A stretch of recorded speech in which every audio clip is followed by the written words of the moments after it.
لوگوں کو کس طریقے سے انگلیوں پہ کھلا کے نئی نئی لوریاں دے کے اگلے الیکشن کی تیاری کر رہا ہے. یہ اس کے الیکشن کا پہلو ہے. دوسرا پہلو جو اس میں بہت زیادہ امپارٹنٹ ہے کہ اقتدار کی خاطر پاکستان واحد ملک ہے جس میں اخلاقیات، واحد تو میں نہیں کہوں گا، تیسری دنیا کے بیشتر ملک ہیں.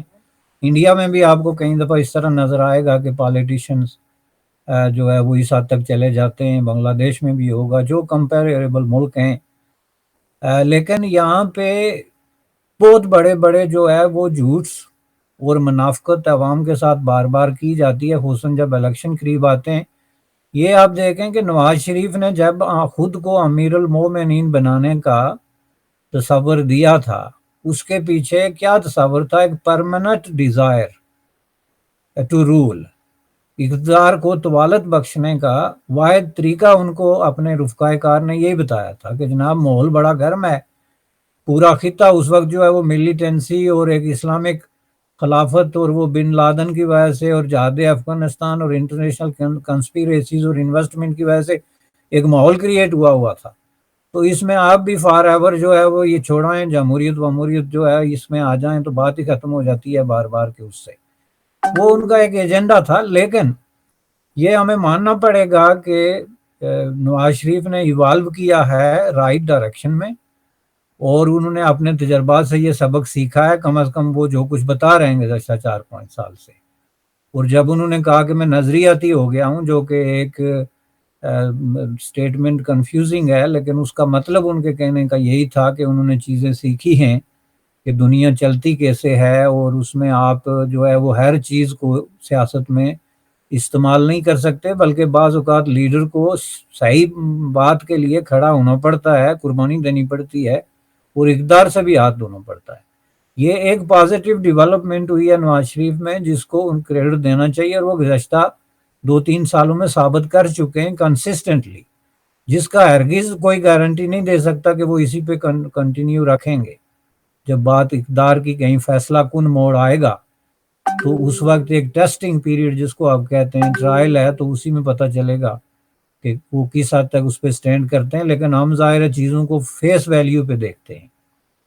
اب جو آپ کے عمران خان صاحب کا نیا جو منترا ہے، اس کی وجہ بھی اقتدار ہے، چونکہ الیکشن قریب آ رہے ہیں، اور جو لوگ تاریخ کا ذرا بر بھی شعور رکھتے ہیں وہ جانتے ہیں کہ پالیٹکس میں سب سے زیادہ جس چیز کو مس یوز کیا گیا ہے ماضی میں اور آج بھی کیا جا رہا ہے وہ مذہب ہے. کہ مذہب خصوصاً پاکستان میں، اب اس پہ بھی سروے میں آپ کو بتا دوں کہ پورے ہمارا جو خطہ ہے انڈیا، پاکستان، بنگلہ دیش وغیرہ، اس میں سب سے زیادہ ریلیجس انفلوئنس، اور ریلیجس انفلوئنس کے اندر عوام کی تعداد جو ہے وہ تقریباً 80 سے اوپر ہے. 80% لوگوں کی زندگی میں religion is the most important factor, اور یہ غیر جانبدار قسم کی ریسرچ رپورٹیں اس پہ آئی ہیں. تو ایک ایسی اوور ویلمنگلی جو سوسائٹی انڈر انفلوئنس ہے ریلیجسلی، اس کو آپ ریلیجن کے نام پہ ظاہر ہے کسی بھی طریقے سے استعمال کرنا چاہیں تو کر سکتے ہیں. اور پھر اس کو فیول اپ کرنے کے لیے آپ نے کلیرکس کی ایک فوج ظفر موج جس کو کہتے ہیں پال رکھی ہے، جو 24 آورز اس کو مزید جو ہے وہ لوگوں کو موٹیویٹ کر رہی ہے آن دا لائن آف ریلیجن، جس کا مطلب یہ ہے کہ آپ ریلیجن کے نام پہ اگلے الیکشن بھی جیت سکتے ہیں، چونکہ آپ اکانومی کے نام پہ کوئی چیز لے کے نہیں آ سکتے کہ آخر آپ لوگوں کو کیا بتائیں گے کہ آپ نے کیا کیا. محض یہ کہہ دینا کہ جی اس کے نتائج 5 سال بعد نکلیں گے، اس بنیاد پہ آپ ووٹ نہیں لے سکتے.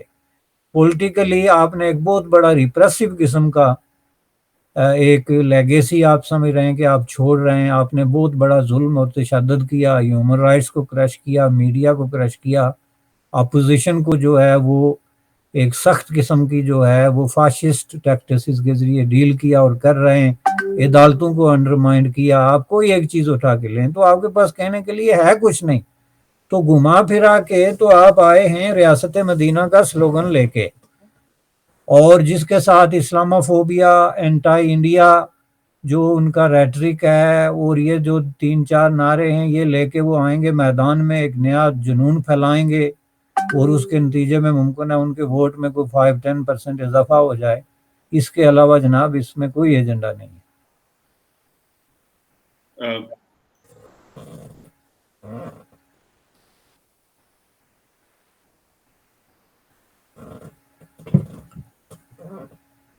آپ کی آواز نہیں آ رہی.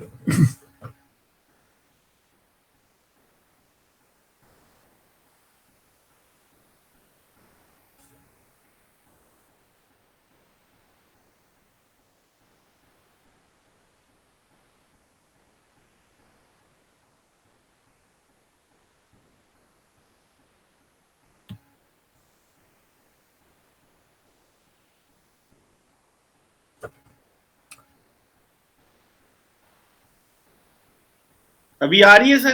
ہاں اب آئی ہے، اب آئی ہے. اچھا اچھا اچھا اچھا، ابھی وہ میرا خیال ہے وہ بٹن پریس ہو گیا تھا. جی. جی بس صاحب یہ وہ ساری بات ہے. آپ ایک سیکنڈ ٹھہریے گا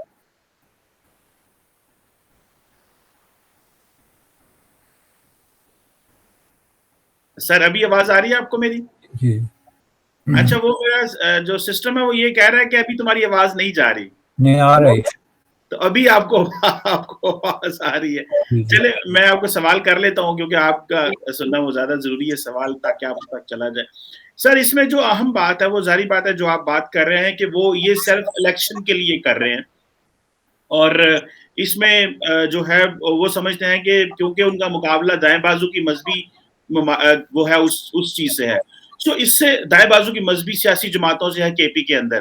تو سر ایک چھوٹا سا سوال اور آخری سوال جہاں سے میں آپ سے کروں گا، اور وہ یہ ہے کہ آپ کیا سمجھتے ہیں کہ یہ عمران خان صاحب نے یہ بات کر کے کہ ہم ایشین ٹائیگر سے اچھے ہیں، تو کیا عمران خان صاحب یہ بتانا چاہ رہے ہیں کہ وہ کسی ریجنل ممالک کے کمپٹیشن میں نہیں ہے، یا وہ سمجھتے ہیں کہ ہمارا اب کوئی کمپٹیشن نہیں ہے کیونکہ ایشین ٹائیگر کا مطلب یہ تھا کمپیٹ کرنا باقی ممالک کے ساتھ.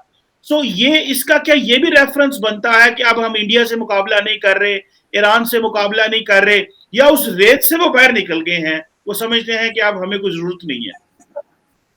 نہیں، وہ بالکل اس ریس سے باہر نکل گئے ہیں. اس وجہ سے نہیں کہ ہمیں اس کی ضرورت نہیں ہے، بلکہ ان کو 3.5 سال کام کا وقت ضائع کرنے کے بعد اور اپنی جو ان کی وشفل قسم کی تھنکنگ تھی اس پہ عمل نہ کرنے کی وجہ سے وہ اب اس نتیجے پہ پہنچ چکے ہیں کہ بھائی اس طرح چیزیں نہیں ہوتی. کوئی بھی ملک جو ہے وہ ڈیولپ کرنے کے لیے وہی راستے اختیار کرنے پڑتے ہیں جو کامیاب ملکوں نے ہم سے پہلے کیے ہیں. اب یہ کوئی نیا تھیسس لے کے آ کے تو آپ کچھ نہیں کر سکتے، چونکہ دنیا سارے کامیاب تجربات جو ہے وہ کر چکی ہے کہ غربت کیسے ختم ہوتی ہے، جہالت کیسے ختم ہوتی ہے، ڈیولپمنٹ کیا ہے. آپ نے پہلی بات یہ ہے کہ جو ترقی 3 سالوں میں کی وہ انڈیا کے ساتھ آپ نے سینگ پھنسانے کا جو عمل گزشتہ 70 سال سے شروع کر رکھا تھا اس کو دوگنا تیگنا بلکہ ایک امپاسبل قسم کی جو ہے وہ بند گلی میں لے جا کے آپ نے جو ہے وہ روک دیا. آپ نے ایون بنگلہ دیش یہ اس طرح کے دوسرے ملکوں نے جو ظاہر ہے کہ کس طریقے سے کتنے بعد انہوں نے شروع کیا اور وہ کتنی تیزی سے آگے نکل گئے، انہوں نے جو راستہ اپنایا اس کے آپ بالکل برعکس اپنا رہے ہیں. آپ دیکھیں کہ بنگلہ دیش کے اندر انہوں نے کس طرح ایک جو ہے وہ پالیسیاں بنا